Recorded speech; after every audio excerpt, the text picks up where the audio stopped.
Bonjour, aujourd'hui je vais parler dans la continuité de la vidéo de la fois passée. Je vous ai parlé la fois passée du CRM et l'importance de la qualification des leads. Vous savez, c'était un peu un système qui vous permettait d'identifier finalement les prospects ou les clients qui comptent vraiment pour votre entreprise. Si ce n'est pas encore clair pour vous, de savoir qui est votre client idéal finalement, qui est ce client qui va acheter votre produit, regardez cette vidéo, je vous parle de ce qu'on appelle le persona. Alors, le persona, qu'est-ce que c'est?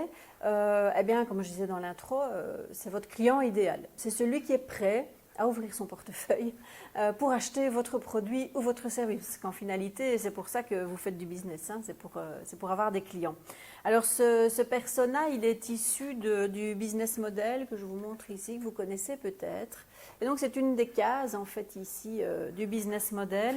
J'espère que vous en avez fait un business model, parce que c'est vraiment la fiche d'identité de votre business. Alors, on fait ça à la création, mais je vous dirais, ne vous arrêtez pas là. C'est hyper important à un moment donné de le challenger, de le reprendre de son tiroir, de le ressortir et de voir si les idées que vous aviez mises en place au début sont toujours d'actualité, parce que le monde autour de vous, il change. Alors, si c'est pour juste faire un plan, un beau plan au début, le ranger après et ne plus le sortir, vous faites fausse route. Il faut continuer à innover et à chercher, à voir si on est dans le bon, si on est sur la bonne ligne. Enfin, ça pour l'intérêt du business model. Mais je reviens à la rubrique très particulière du persona, qui est donc ce client idéal, que je vais identifier en détail.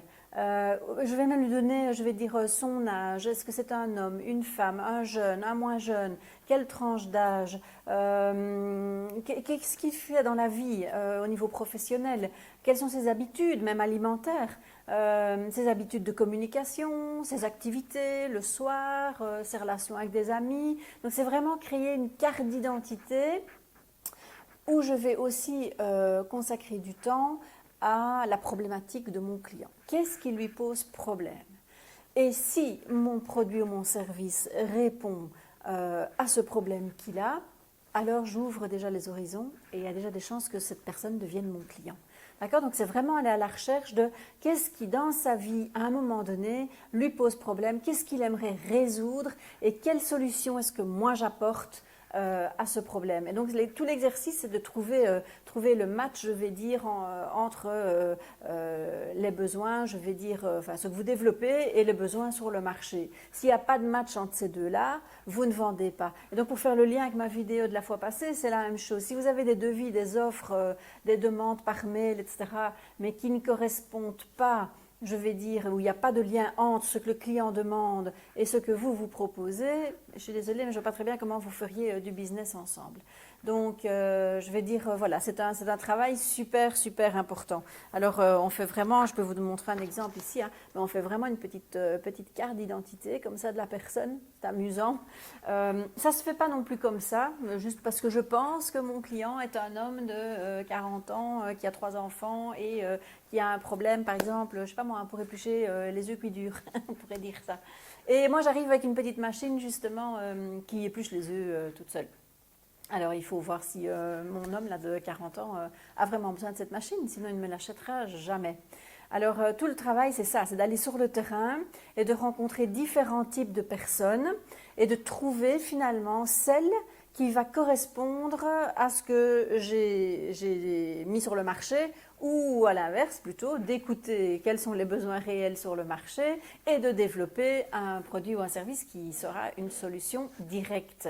Ce travail, c'est un travail important qu'on fait sur le terrain, donc on va à la rencontre des gens, pas comme ça les mains vides non plus, ça se prépare avec vraiment un questionnaire de tout ce que vous voulez savoir chez votre client, et à la limite on devrait même aller jusqu'au stade où on lui propose le produit en question. On dit tiens, si je vous propose ça, vous me l'achetez là, vous signez mon contrat. Donc voilà, s'il dit oui à ce moment-là, s'il signe, alors c'est que vous êtes dans le bon, c'est que vous avez trouvé la bonne personne. Donc pour revenir à mon bête exemple là, de machine qui éplucherait les œufs cuits durs, je ne sais même pas si ça existe ailleurs, enfin soit, je fais ça comme ça, je réfléchis tout haut. Eh bien, il faudrait que je trouve la personne qui a, par exemple, un problème vraiment pour utiliser, qui n'a plus la finesse, je vais dire, dans ses doigts ou dans les mains, et qui, pour des raisons de santé ou autres, a des difficultés réelles à éplucher son œuf cuit dur. Ce ne sera pas le cas de tout le monde.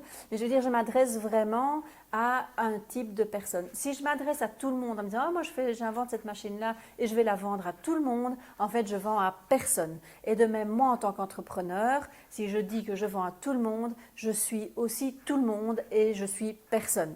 Or, dans le marché actuel, vous devez absolument vous différencier, vous devez être différent des concurrents et apporter une vraie solution spécifique à un problème spécifique. Voilà. Donc de même, je refais le lien avec le CRM. Quand vous faites la relance de vos prospects, de vos leads, etc., vous travaillez d'abord sur votre persona.